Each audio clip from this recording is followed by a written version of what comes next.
Hello everyone, welcome back to my channel. कैसे हो आप सभी लोग? आई होप कि आप सब बहुत ही अच्छे होंगे। लेकर आई हूँ बहुत ही धमाकेदार वीडियो जिसके थ्रू आपका सभी काम चुटकियों में होने वाला है। तो चलिए ज़्यादा बातें ना करते हुए आज का वीडियो शुरू करते हैं। आज का मेरा पहला टिप बहुत ही यूज़फुल है जिससे मैं आपको बताऊंगी एक नेचुरल उपाय। तो हम लोग के शरीर में ना अचानक से गैस बनने लगता है। अब गैस जब बनने लगता है ना तो हमें सीने में जलन, पेट में दर्द या सिर में दर्द वगैरह तरह तरह का प्रॉब्लम होने लगती है। ठीक है ना। और गैस एक ऐसी बीमारी है जो बच्चे से लेकर के बूढ़े सभी को होता है। तो गैस से राहत पाने के लिए हम तुरंत मेडिसिन ले लेते हैं, लेकिन हर चीज़ में मतलब एनी टाइम मेडिसिन लेना हमारे हेल्थ के लिए बिल्कुल भी अच्छा नहीं होता है। तो इसके लिए एक छोटा सा उपाय मैं आपके साथ शेयर करना चाहूँगी। लेफ्ट हैंड के जो छोटी वाली उंगली है ना, वहाँ पे इस तरह से एक राउंड शेप बना लीजिए। फिर उस राउंड शेप को ना इस तरह से धीरे धीरे धीरे धीरे करके आप फिल करते जाइए। तो ऐसा कहा जाता है कि हमारे शरीर में कुछ ऐसे पॉइंट होते हैं जिसको दबाने से वो वर्क करने लगता है। ठीक है ना। तो इससे आपको बहुत अच्छा रिजल्ट मिलेगा। देखना इससे क्या होगा कि आपके शरीर में जो भी गैस है ना वो रिलीज होना शुरू हो जाएगा, जिस वजह से आपको बहुत ही राहत मिलेगा। तो ये आजमाया हुआ ट्रिक है और डॉक्टर का कहा हुआ ट्रिक है। आप ज़रूर से एक बार आजमा कर देखिएगा। तो मेडिसिन ना लेकर के पहले आप इस तरह का इस नुस्खे को एक बार ज़रूर आजमाइएगा और अगर ज़्यादा हो जाए फिर आप मेडिसिन लीजिए। ठीक है ना। तो चलिए अब देख लेते हैं अगला। सो गाइस, कपड़ा जब बहुत ही ज़्यादा गंदा हो जाता है तो उसको आधे घंटे के लिए या 1 घंटा के लिए डिटर्जेंट पाउडर या तो फिर लिक्विड से हम उसको भिगा के रखते हैं। तभी जाके आप देखिएगा कपड़े अच्छे से साफ़ हो पाता है। लेकिन कई बार ऐसा होता है घर में डिटर्जेंट पाउडर या तो फिर लिक्विड वगैरह नहीं है। अब देखिए इस तरह का जो कपड़ा धोने वाला जो साबुन है ना, ये तो हमारे पास होता है, लेकिन इस तरह से धोएंगे ना, मतलब इस साबुन के थ्रू अगर धोएंगे, एक तो मेहनत बहुत ज़्यादा लगेगी और दूसरा तो हमें घिसना बहुत ज़्यादा पड़ेगा। तो इसके लिए बहुत बढ़िया सा एक सॉल्यूशन लेकर आ चुकी हूँ।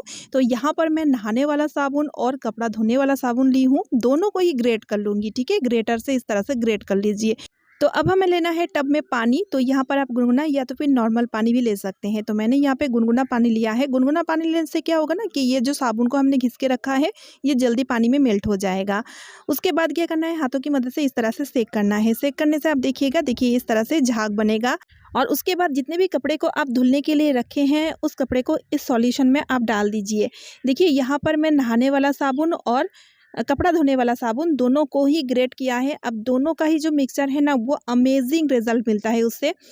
अब इस तरह से इसको आधे घंटे के लिए छोड़ दीजिए भीगने के लिए। उसके बाद आप जब साफ़ कीजिएगा ना तब देखिएगा कपड़ा बहुत ही अच्छी तरीके से साफ़ हो जाएगा। इससे कि आपको मेहनत बिल्कुल भी ज़्यादा नहीं लगेगा। तो देखिए अब से टेंशन लेने की कोई ज़रूरत नहीं है। घर में अगर डिटर्जेंट पाउडर या तो फिर लिक्विड वगैरह नहीं है तो आप इस तरह से एक बार कपड़ा को धो कर देखिएगा, आपको बहुत ही ज़्यादा अच्छा रिजल्ट मिलने वाला है। सो फ्रेंड्स, कई बार ऐसा होता है कि नॉन स्टिक बर्तन में कुछ ऐसा खाना हम बनाए हैं वो भी बहुत ही कम तेल में, तब आप देखिएगा कुछ कुछ खाना ना इस तरह से पैन में चिपकने लगता है, जिस कारण देखिएगा इसको साफ करना बहुत ही सिरदर्दी वाला काम हो जाता है। क्योंकि देखिए नॉन स्टिक बर्तन को हम स्टील स्क्रबर से साफ नहीं कर पाते हैं क्योंकि इसका जो कोटिंग है वो उठने का डर रहता है। तो इसके लिए एक बहुत ही बढ़िया सा सॉल्यूशन लेकर आ चुकी हूँ, जिससे कि आप देखिएगा एकदम से बिना हाथ लगाए हुए ये जो बर्तन है ना ये साफ़ हो जाएगा। तो फ्रेंड्स, खाना बनाने के बाद बर्तन जब गर्म रहे उसी टाइम आप इस ट्रिक को फॉलो कीजिएगा। सबसे पहले मैंने विम लिक्विड ऐड किया था, उसके बाद इसमें ना पानी डाला है। अब देखिए इस तरह से ना एक बॉयल आने तक मैं वेट करूँगी। देखिए एक बॉयल आ चुका है। अब मैं इसमें ऐड करूँगी बेकिंग सोडा। अब देखिएगा बेकिंग सोडा डालने के बाद कढ़ाई में लगी हुई जितने भी फूड पार्टिकल रहेगा ना वो अपने आप ही छूटता चला जाएगा। बस अब हमें क्या करना है, सीधा हम कढ़ाई को लेकर के सिंक में लेके जाएंगे और इस तरह से नल को खोल देना है और स्पैचुला की मदद से इस तरह से हल्के हाथों से रब कीजिएगा ना, तो आप देखिएगा ये एकदम से क्लीन हो जाएगा। देखिए इसको बिना घिसे बिना मांजे इस तरह से आप क्लीन कर सकते हैं। बहुत ही बढ़िया सा सॉल्यूशन है और इस तरह से करने से आप देखिएगा कढ़ाई हमेशा आपका सही रहेगा, सेफ रहेगा। चलिए अब देख लेते हैं अगला टिप। तो देखिए फ्रेंड्स, आज भी बहुत से घरों में सिलबट्टे की पिसी हुई मसाला खाया जाता है। ख़ास तौर में जब हम चटनी वगैरह बनाते हैं तो साथ ही में मिर्ची वगैरह होता है। तो अब देखिए बहुत से लोगों को क्या होता है ना कि मिर्ची पीसने में क्या होता है, हाथ में जलन सी होने लगती है। कई बार देखिए ऐसा होता है ना कि हमें इस तरह का जो सूखी हुई लाल मिर्ची ना इसको पीसना है। अब देखिए मिर्ची काटने में या तो फिर मिर्ची पीसने में काफ़ी सारे लोगों को क्या होता है, ये हाथ में एलर्जी हो जाती है, ख़ास तौर में बहुत ज़्यादा जलन होने लगती है। तो इसके लिए एक छोटा-सा ट्रिक लेके आ चुकी हूँ, आपको लेना है बैलून, ठीक है? अब बैलून को लेकर के आप क्या कीजिएगा, जब भी आप इस तरह से मिर्ची वग़ैरह सिलबट्टा में आप पीस रहे हो, तो उससे पहले ना इस तरह से उँगली में, पाँचों उँगली में आप बैलून पहन लीजिए, ठीक है? इससे कि आप देखिएगा आपका जो उँगली है वो प्रोटेक्ट हो जाएगा, जिस कारण देखिएगा मिर्ची का जो तीखापन है वो उँगली में टच नहीं हो पाएगा। अब देखिए उँगली में अगर मिर्ची का तीखापन टच नहीं होगा तो कैसे चलेगा? तो इसी तरह से मसाला पीसने से पहले बैलून के थ्रू अगर उँगलियों को आप प्रोटेक्ट कीजिएगा ना, तो हाथ बिल्कुल भी नहीं जलेगा। और अब देखे होंगे जब हम मसाला पीसते हैं ना, तो लेफ्ट हैंड और उँगलियों का यूज़ हम ज़्यादा लेते हैं। तो इसीलिए सिर्फ लेफ्ट हैंड और उँगलियों में अगर इस तरह से बैलून पहन लीजिएगा ना, तो आप देखिएगा काफ़ी ज़्यादा आपको राहत मिलेगा। अब देखिए सिलबट्टा से रिलेटेड और एक टिप शेयर करना चाहूँगी। तो देखिए फ्रेंड्स, काफ़ी सारा सिलबट्टा ऐसा होता है जिसका बैक साइड में आप देखिएगा ऊबड़-खाबड़ ज़्यादा होता है। अब देखिए मेरा जो ये सिलबट्टा है ना, ये छोटा है, प्लस इसका बैक साइड में देखिए काफ़ी ज़्यादा ऊबड़-खाबड़ है। जिस कारण जब हम मसाला पीसते हैं ना, तो मसाला पीसते टाइम आप देखिएगा ठक-ठक करके बहुत ज़्यादा आवाज़ होता है, जो बहुत बेकार लगता है। तो उस टाइम आप इस ट्रिक को फ़ॉलो कर सकते हैं। इसका नीचे में 3 बैलून को इस तरह से आप रख दीजिए। बैलून रखने के बाद आप देखिएगा एक बैलेंस बन जाएगा, जिस कारण मसाला पीसते टाइम ठक ठक वाला बिल्कुल आवाज़ भी नहीं होगा और आराम से आप मसाला पीस पाओगे। है ना बढ़िया सा ट्रिक? आई होप ये ट्रिक भी आपका बहुत काम आएगा। तो चलिए फ्रेंड्स, अब देख लेते हैं अगला टिप। तो बेड को जब हम अच्छे से क्लीन कर लेते हैं, क्लीन करने के बाद बेडशीट वगैरह अच्छे से सेट करके बिछा लेते हैं, लेकिन कई बार क्या होता है कि बच्चे लोग क्या है ना, इसमें गंदगी फैला देते हैं, ठीक है? घर में अगर बच्चे हैं तो ये प्रॉब्लम होता ही है, सबके साथ होता है, क्योंकि बच्चे लोग जो है ना वो मानने वाला नहीं है।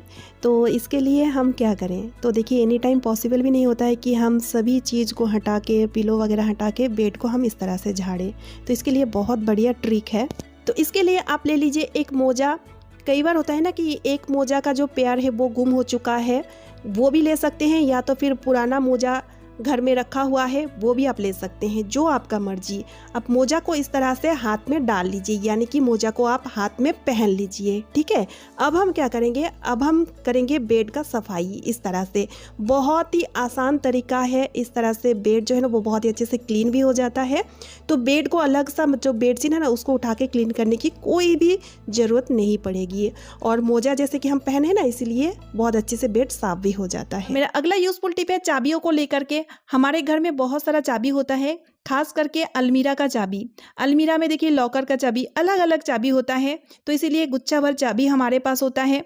और अलमीरा का चाबी जो है ना बहुत कम यूज़ होता है, तो जिस वजह से हम चाबियों को किसी डिब्बों में रखते हैं या तो फिर किसी ऑर्गेनाइज़र में रखते हैं, तो बहुत कम यूज़ होने की वजह से इसमें जंग पड़ने लगता है। अब जब देखिए चाबियों में जंग अगर पड़ेगा तो चाबी जो है ना वो अच्छे से वर्क नहीं करेगा। तो ऐसा ना हो, इसके लिए एक छोटा-सा उपाय लेकर आई हूँ। चाबी के ऊपर इस तरह से आपको क्या करना है, टैल्कम पाउडर को स्प्रिंकल कर देना है, ठीक है? स्प्रिंकल करने के बाद चाबियों में पाउडर को अच्छे से मिला देना है। बस एक छोटा-सा काम आप करके देखिए, फिर आप देखेंगे चाबी में बिल्कुल भी जंग वगैरह बिल्कुल भी नहीं पड़ेगा। चाबी आपका सेफ रहेगा, और इस तरह से आप चाबियों को साल भर रखें, कोई दिक्कत नहीं है। बहुत ही यूज़फुल टिप है, ज़रूर ट्राई कीजिएगा। सो फ्रेंड्स, आज का वीडियो मैं यहीं पे एंड कर रही हूँ। आई होप आप सभी को आज का वीडियो यूज़फुल लगा है। वीडियो यूज़फुल लगने पे वीडियो को ज़्यादा से ज़्यादा शेयर कर दीजिएगा। एक लाइक करके मुझे मोटिवेट कीजिएगा। चैनल पे न्यू यानी कि पहली बार आए तो चैनल को सब्सक्राइब ज़रूर कर लीजिएगा। तो चलिए मिलती हूँ नेक्स्ट वीडियो में। Bye friends and thanks for watching.